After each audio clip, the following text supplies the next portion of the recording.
जिया जिया हलचल भैया। अरे भगवान तो के बनौले रहे।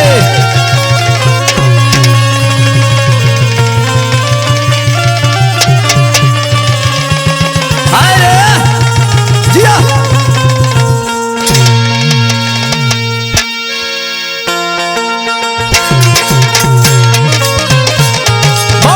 बहुत अच्छे जियो मालिक।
अच्छा साथियों, गायक बाहुबली ज्ञानी यादव एंड पार्टी औरंगाबाद बिहार एक ऐतिहासिक बिरहा प्रस्तुत करते हैं।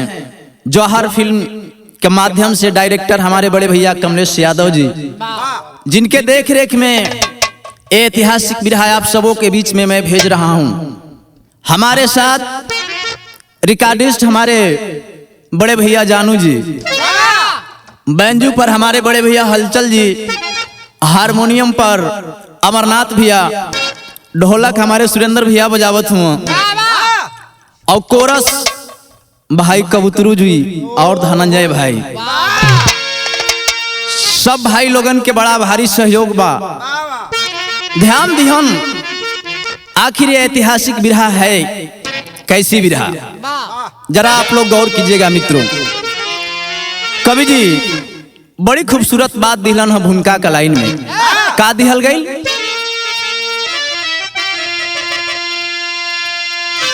कि मौन ने मौन से ऐसा क्या कह दिया,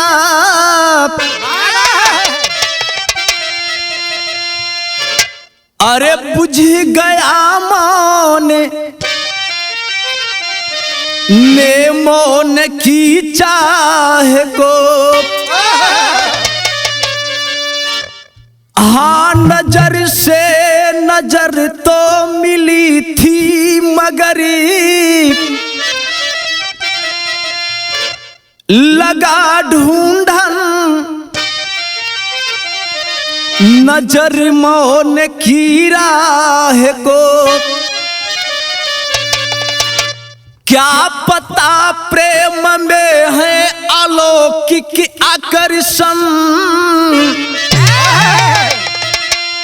अरे देर नजर में नजर मुस्कुराने की है। तुझे निश्चित ही हासिल करेगी नजरी, लाखों बंधन भले इस जमाने की है।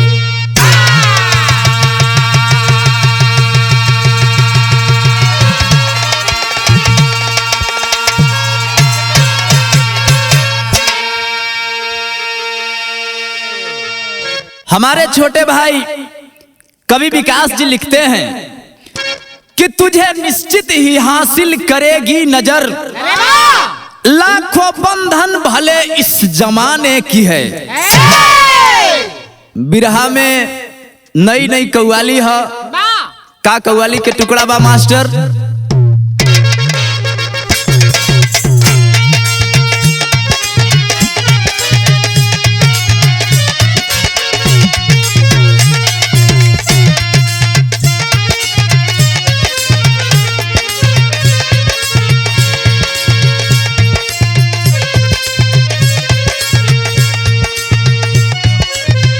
कोई आशिक अपने माशूका से बता रहा है कि तुम इतनी खूबसूरत हो कि मैं तेरे खूबसूरती पर दीवाना हो चुका हूँ। और मैं ही नहीं, अरे तुम तो इतना खूबसूरत हो कि इस जमाना के लोग भी तेरे खूबसूरती पर दीवाना हैं। आशिक बताता है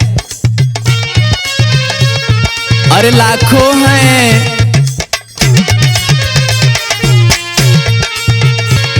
अरे लाखों हैं दीवाने, तेरे लाखों हैं दीवाने।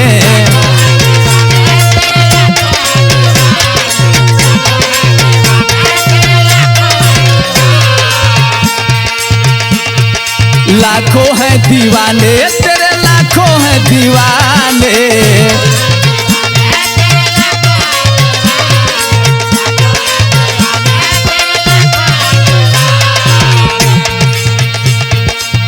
क्या है दिल की हालत मेरी ये कोई ना जाने।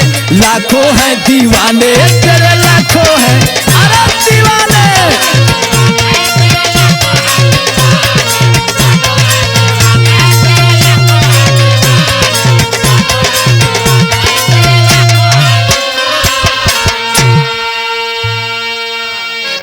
हमरे बिरहा के भाव दिहल गई। कवि जी बड़ी खूबसूरत बात दिहलन है। का दिहलन है कि अरे भंवरा की, अरे भंवरा की राह जब कलियां निहारे।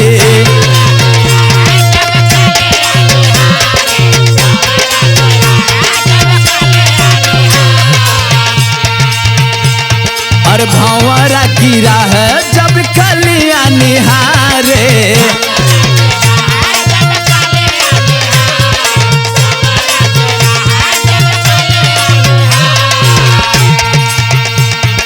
भंवरा की राह जब कलियां निहारे।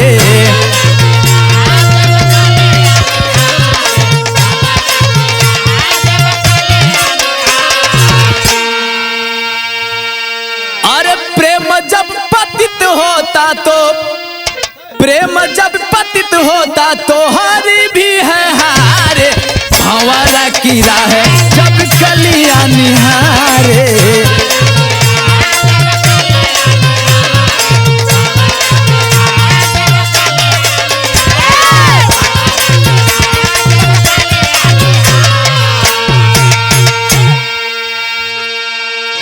इहवे से बिरहा के कहानी चालू हो गई। ध्यान देव कहानी कहां से उठावल गई बा, केकर कहानी बा, कैसन कहानी बा। नजम के भाव कवि जी दिहलन है का।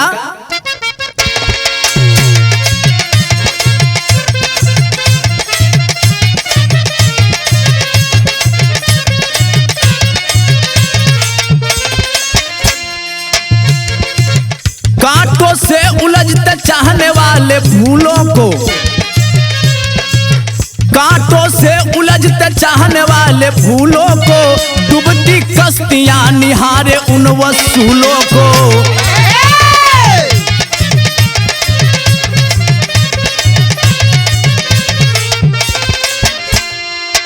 कहीं पर आग कहीं पर उफनता पानी है, कहीं पर आग कहीं पर उफनता पानी है।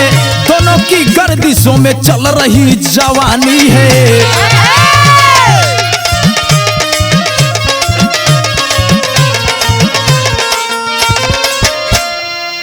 सौदा जिस्म की दौलत से कराने वाले, सौदा जिस्म की दौलत से कराने वाले, चमन न पाए फूलों को जो जला डाले।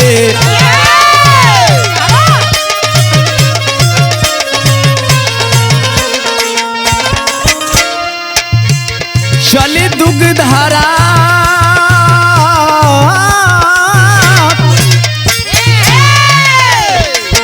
चली दुग्धारा सरोवर विपिन बिहार करे, चली दुग्धारा सरोवर विपिन बिहार करे, अविरल हुस्न पे नजरों पे नजर वार करे।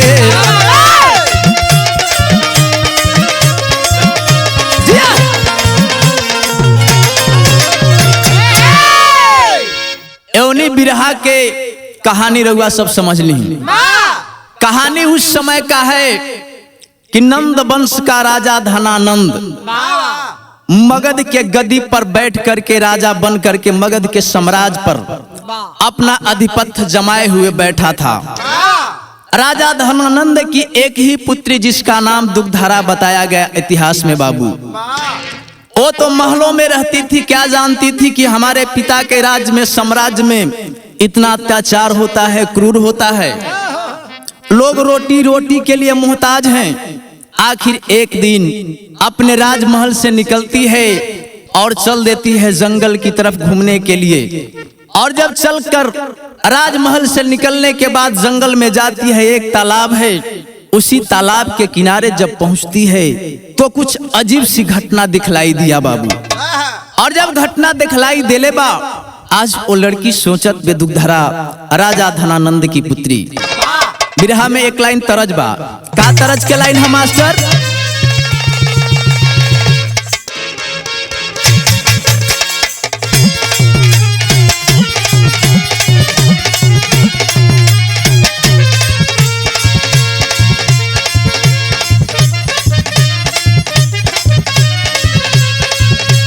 वह तरज के लाइन बा जवन की मास्टर बजा दिलन। ई कौनो बेशरम औरत एकदम नहीं नवेली दुल्हन बिया, लेकिन एकदम बेशरम बिया। वो बतावत रहे अपने मर्द के ओरहन देवत रहे, कहत रहे का कि अरे ससुरा से लाज नहीं, ई भसुरा से डर बा, कि ससुरा से लाज नहीं भसुरा से डर बा।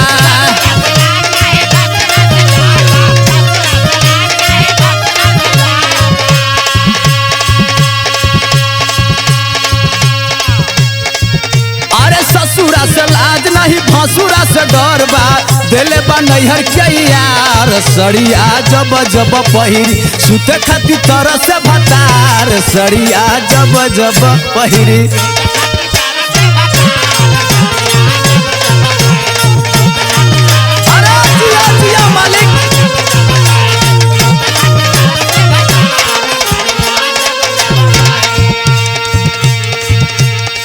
लेकिन कहानी पर गौर करियन, आज वो लड़की दुग्धारा जंगल में जाती है, तालाब के किनारे अजीब दृश्य देखती है।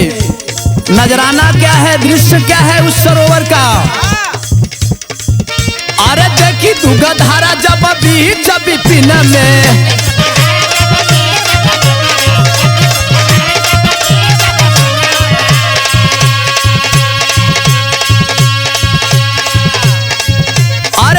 दुग्धारा जब बीच विपिन में जाई सरोवर के पास, चंदा कहवा भूलैल राहु भैले सहनी के ग्रास, चंदा कहवा भूलैले, चंदा कहवा भूलैले।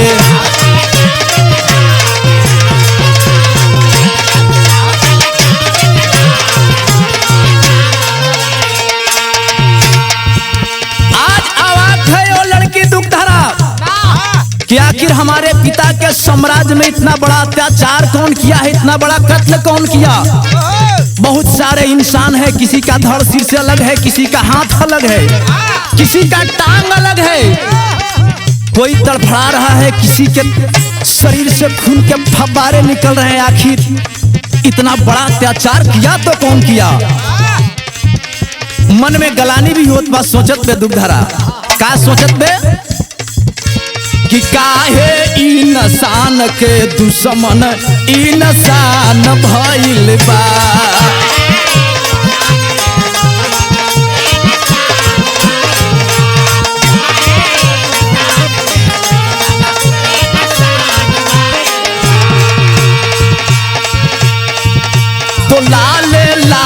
खून से धरती आसमान भइले बा।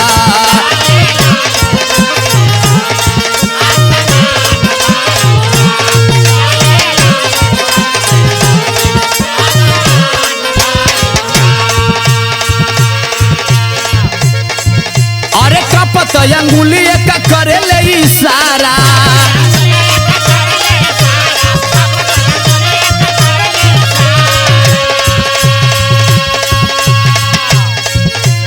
कपत अंगुली का करे ले इशारा, कुछ कुछ भइल हसास, चंदा कहवा भूलैल, राहु भइल सहनी के ग्रास, चंदा कहवा भूलैले।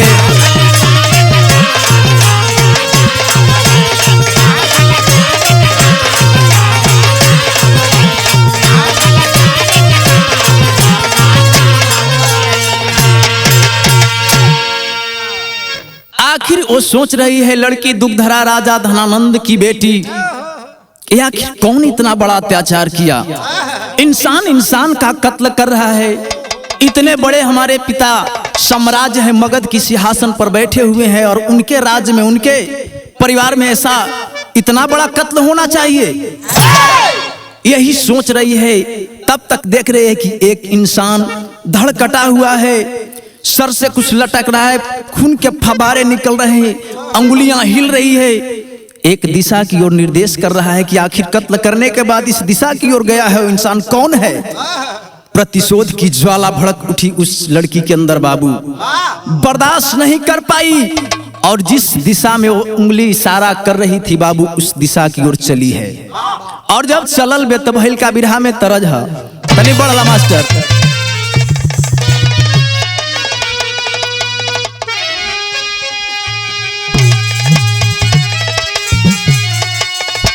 वह दर्द है कि अरे गवना कराई पिया घर बैठवला, अरे अपने कोइलरिया में लागल रे, निरमोही दगा दे के अरे भागल रे, निरमोही दगा दे के।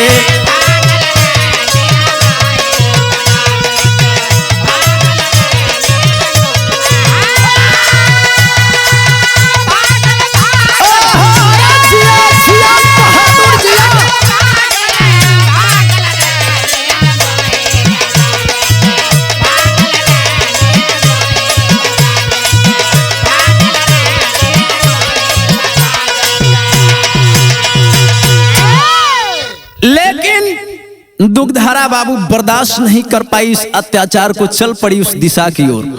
कवि जी भाव लिखते हैं क्या कि अरे छोटी सी खंजरी निकाल चली बाला, अरे छोटी सी खंजरी निकाल चली बाला, अरे मायम्बे को पुकारी रे, आज कंगन बना है कटारी रे, आज कंगन बना है।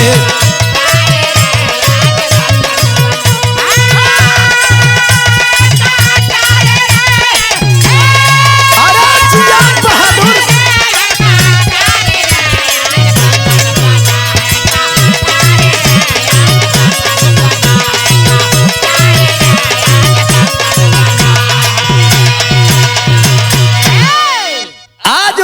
दुग्धरा चल देती है बाबू उस दिशा की ओर, पूरब दिशा की ओर। और जब चल पड़ी तो आगे बढ़ती है तो हुआ क्या कि अरे रहिया में घायल एक शेर गर्ज लागे,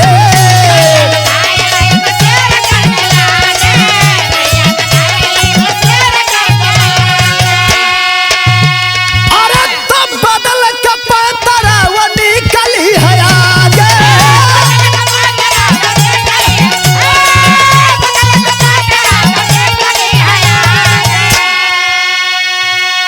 अरे तो लोहा के लोहा काटला जब जंग में, अरे लोहा का लोहा काटला जब जंग में, अरे निकली है छिने कंगन बना है, कटारी रे आज कंगन बना है।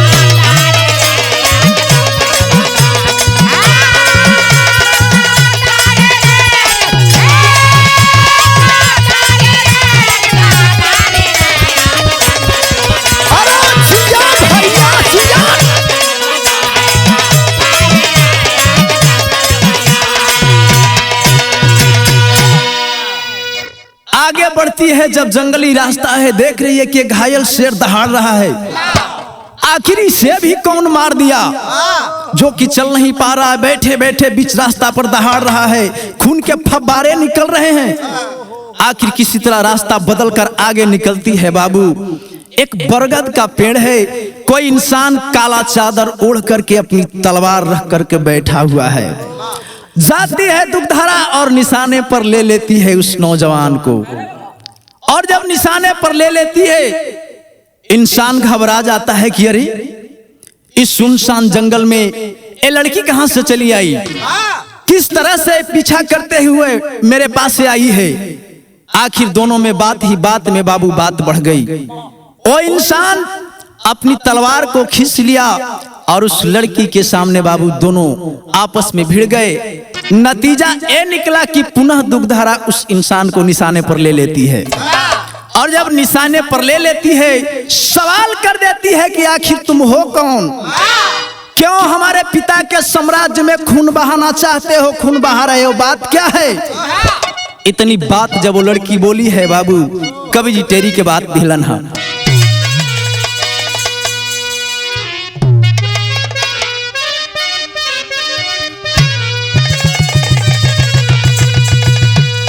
कि अरे मौर्य भी नतमस्तकी हो गया, अरे मोरे राम मौर्य भी नतमस्तकी, अरे मौर्य भी नतमस्तकी हो गया, अरे भुजबल से ललकारी सुरबाला दे दस्तक दस्तक दस्तक।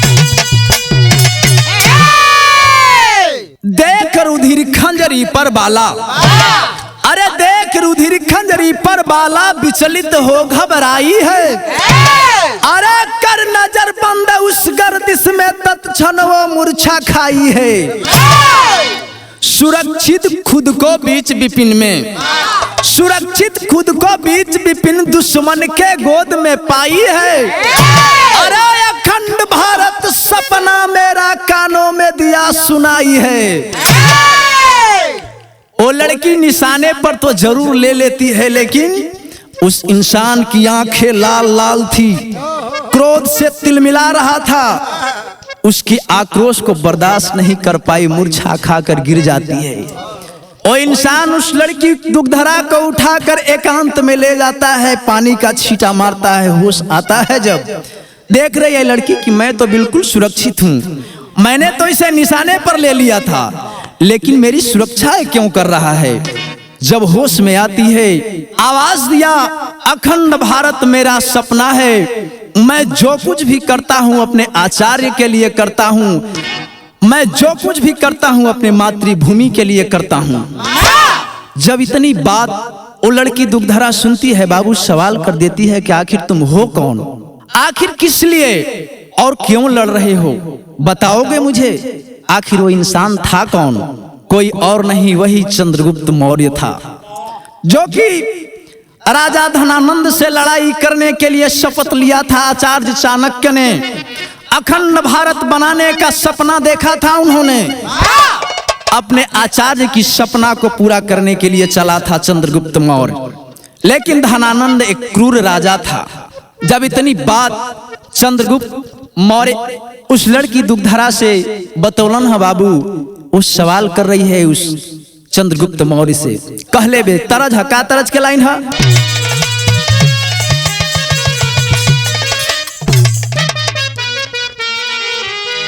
वह तरज है, सूरदास तो दोनों आंख के अंधा रहन, दुनिया में कुछ देखत ना रहलने भैया, लेकिन दुनिया के लोगन से ना, लेकिन परवरदिगार से कहत रहन, हे परवरदिगार आलम, मेरी नजरें तो बंद है लेकिन मेरी दिल की पुकार सुन लो, उद्गार सुन लो। कहते हैं क्या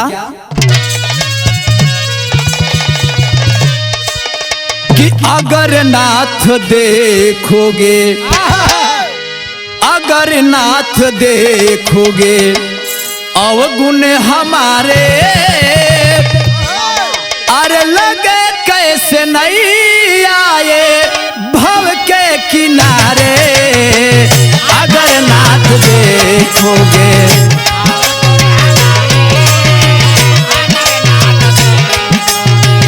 अवगुण हमारे, लगे कैसे नहीं आए भव के किनारे।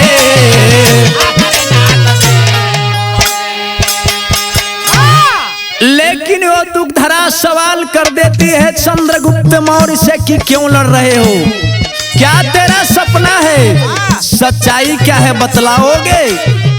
कहती है क्या, क्यों लड़ रहे हो,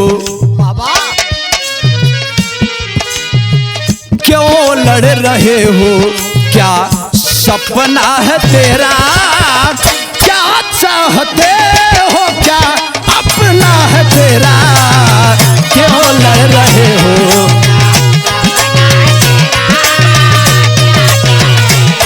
क्या अपना है तेरा।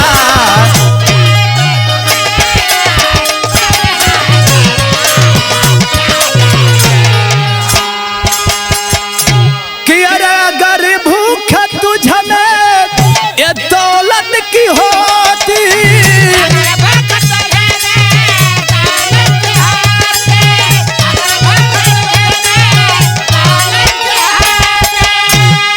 अरे अगर भूख तुझमें ये दौलत की होती तो लहू की क्रीड़ा से क्या मिलती है रोटी।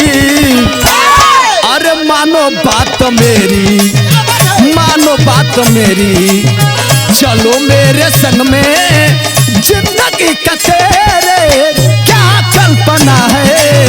मानो बात मेरी, चलो मेरे संग में, चलो मेरे संग में, जिंदगी का तेरे क्या कल्पना है।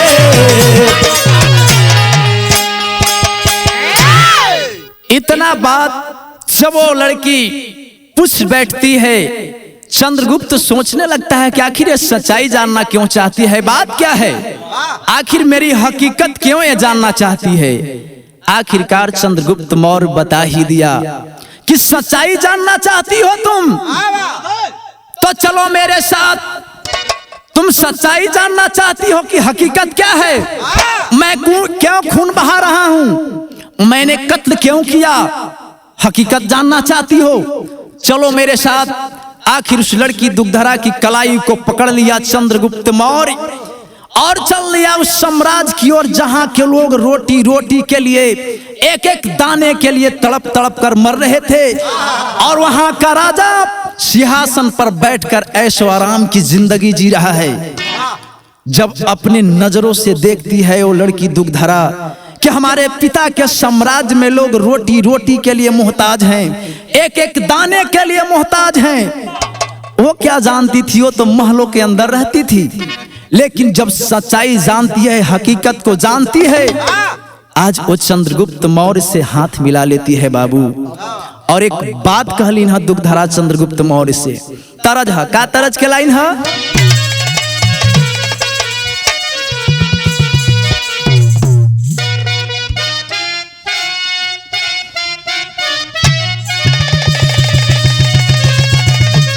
तरज बड़ी पुरान है, मीराबाई एवनी गीत के गावत रहली। अरे हुई हुई रोशन मेरी गलियां, अरे हुई रोशन मेरी गलियां, मेरे सरकार आए हैं। हुई रोशन मेरे गलियां, सरकार आए हैं।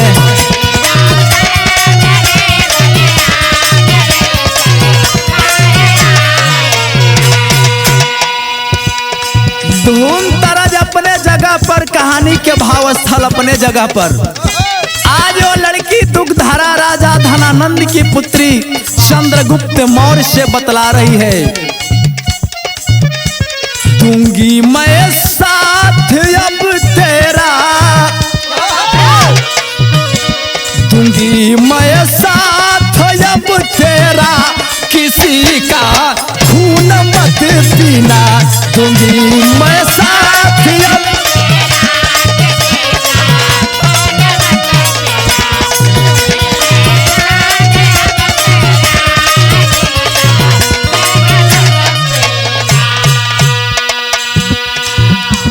तो दूंगी मैं साथ अब तेरा,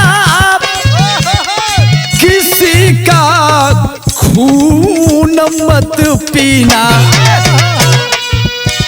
अगर मैं काम ना आऊं, अगर मैं काम ना आऊं, मुझे भी प्यार है जीना।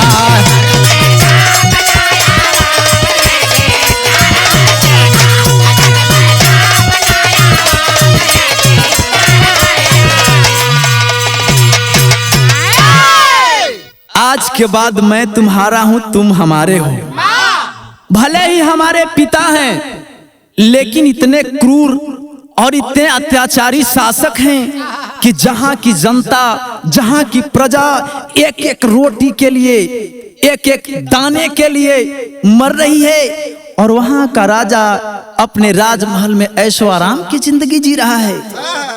जब इतनी बात चंद्रगुप्त मौर्य से बतलाई है दुग्धारा, एक बात और ही कहलिन है का, अरे मिलाई कंधे से कंधे, मिलाई कंधे से कंधे, किसी और मोल के बिना,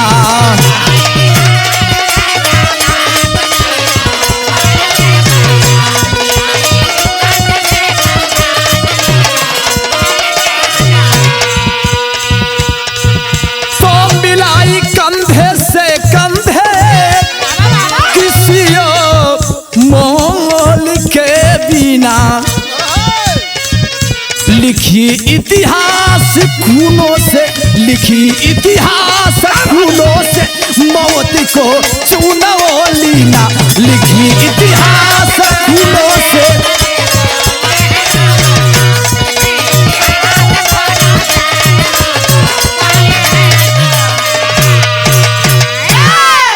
आखिरकार वो दुग्धारा चंद्रगुप्त का साथ देना शुरू कर देती है बाबू। नतीजा निकला कि चंद्रगुप्त मौर्य अपने सेना को लेकर के पाटलिपुत्र पर चढ़ाई कर दिया। क्यों कि मगध साम्राज्य के जो प्रजा थे, जनता थे, लोगों को सही और उचित व्यवस्था मिले, सबको सही अधिकार मिले, लोग रोटी रोटी के लिए न मरे।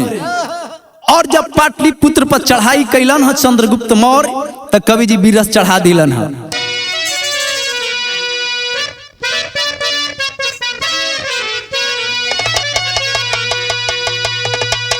अरे बन के तूफानवा चलले,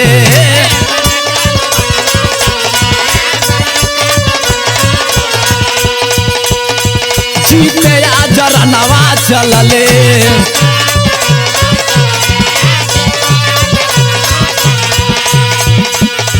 देशवा के खातिर सिर में, देशवा के खातिर सिर में, बांध के कफनवा चलले, बांध के तूफानवा चलले, जीते आ जरनवा चलले।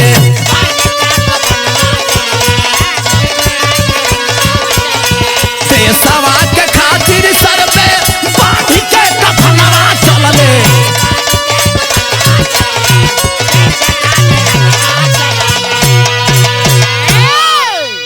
अरे तब पवन के गति रुकल, धरती थर थराए लागल,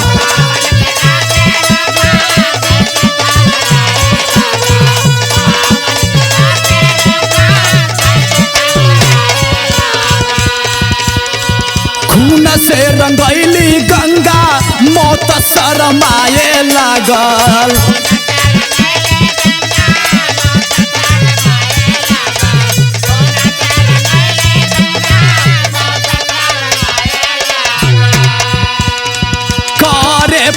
दनवा चलले,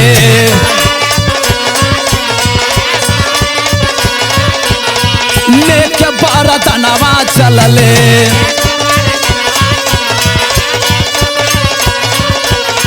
लेके हथेलिए पर, लेके हथेलिए पर पीरया पर जनवा चलले, करे पतनवा चलले, लेके बारा दनवा चलले, करे लेके बारा दनवा चलले, लेके हथेलिए पर पीरया पर जनवा चलले।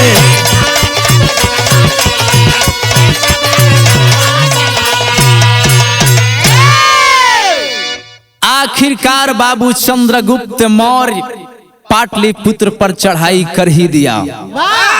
नतीजा निकला कि राजा धनानंद की हार हुई, मारा गया और चंद्रगुप्त मौर्य पाटलिपुत्र यानी मगध साम्राज्य का राजा बन गया, उस पर अपना आधिपत्य कब्जा कर लिया। और जब आधिपत्य जमा लिया मगध के सिंहासन पर, तब नतीजा निकलल कल बाबू अल्लाह के लाइन कवि जी दिलन है कि आरे करे जब प्रजा पर राजा, अरे घोरया त्याचरवा बाबू,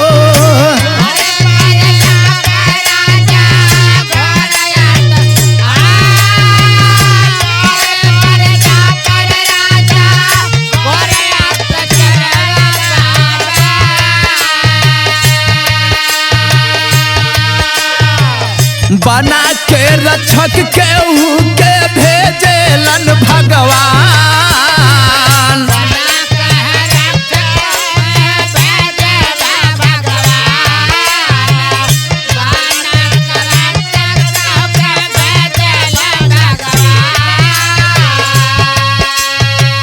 साथी चंद्रगुप्त के दुग धारा से भइल भैया,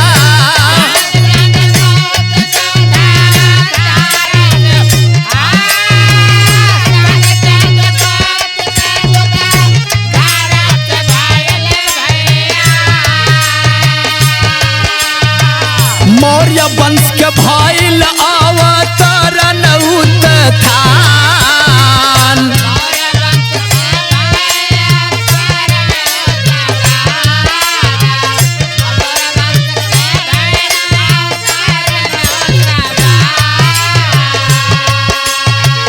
गर्भ में रही गईले बिंदुसार ललनवा बाबू,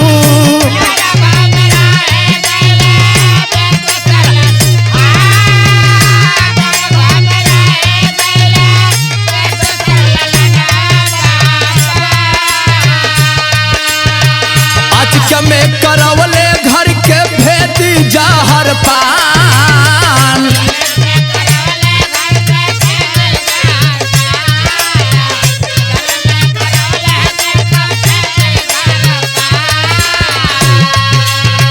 आचार्य चाणक्य तबले कटले गर्दनवा बाबू,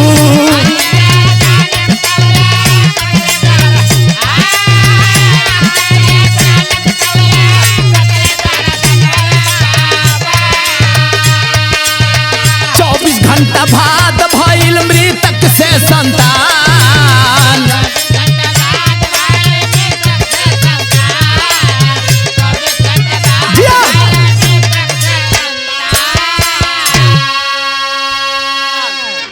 आखिरकार बाबू चंद्रगुप्त मौर्य मगध का राजा बन ही गया। और जब मगध का राजा बन गया, मगध पर अपनी आधिपत्य कायम कर लिया, तो चंद्रगुप्त मौर्य की शादी दुग्धरा से हो गई बाबू। आज अब दुग्धरा से शादी भइल बा, धीरे धीरे समय बीतत बा, आज ओ रानी दुग्धरा गर्भवती होती है, धीरे धीरे समय भी नजदीक आवत बा, लेकिन कुछ घर के भेदियों ने जहर पान करवा दिया दुग्धरा को। क्यों? कि मौर्य वंश का विनाश हो जाए, मौर्य वंश पर जो कब्जा हुआ है, मगध के सिंहासन पर चंद्रगुप्त मौर्य बैठा है, इसका पतन हो जाए।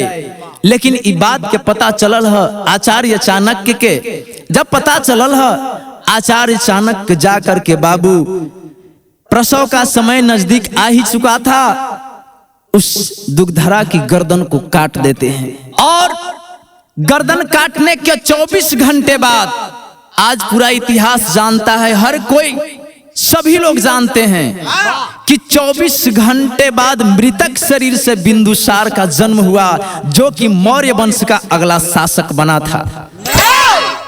अपनी कुर्बानी तो दे दी दुग्धरा, मौर्य वंश का स्थापना हो गया। लेकिन कवि जी आखिरी भाव में लिखते हैं, क्या लिखते हैं?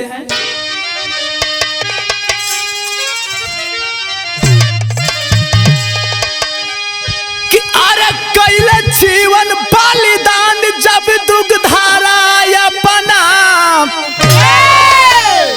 कैले जीवन बलिदान दुग्धरा अपना, तब भइल पूरा जाके अखंड भारत के सपना।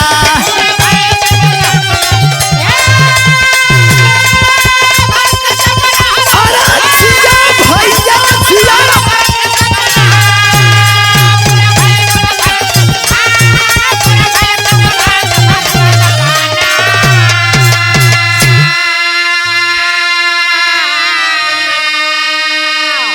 एक छत्र के नीचे मौर्य सबको किया इकट्ठा, अरे असंभव को संभव किया वीर बहादुर पट्टा।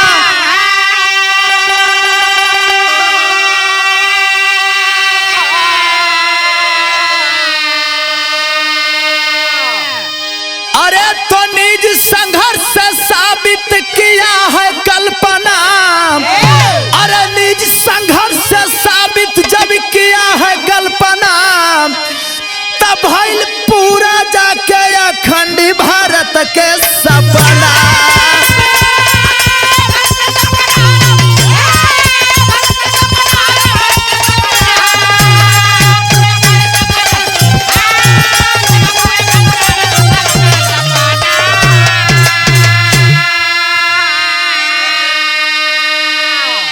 आखिरकार चंद्रगुप्त मौर्य अखंड भारत को एकजुट किया। जो रोटी रोटी के लिए तरस रहे थे, दाने दाने के लिए भोजन के बिना मर रहे थे, सभी लोगों को एक सूत्र में बांधने का काम किया, अखंड भारत बनाया। वही अखंड भारत है, लेकिन आज अखंड भारत को तोड़ने का काम कर रहे हैं लोग, चाहे वो किसी पार्टी के लोग हों। मैं किसी पार्टी विशेष का नाम लेना नहीं चाहता हूं, लेकिन आज जाति के नाम पर, धर्म के नाम पर, मंदिर के नाम पर, मस्जिद के नाम पर अखंड भारत को लोग तोड़ने का काम कर रहे हैं। गाना के आखिरी भाव बा, कहल गई का